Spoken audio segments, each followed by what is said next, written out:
Welcome back to Teacher Singh videos, guys, where I bring you useful videos every now and then.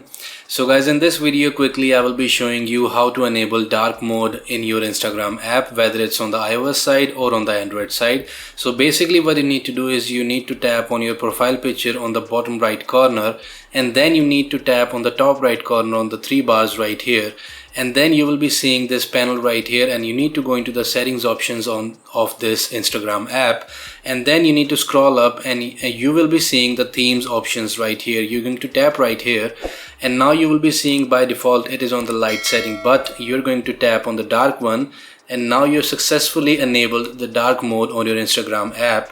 So I hope you really enjoyed this quick tutorial on how to enable dark mode on your Instagram app. So I'm going to bring it back to the light one. So I hope you really enjoyed this video, and if you did, give this video a big thumbs up and do subscribe to my channel for a lot more videos like this, and I will be catching you in the very next one, guys. Till then, take care.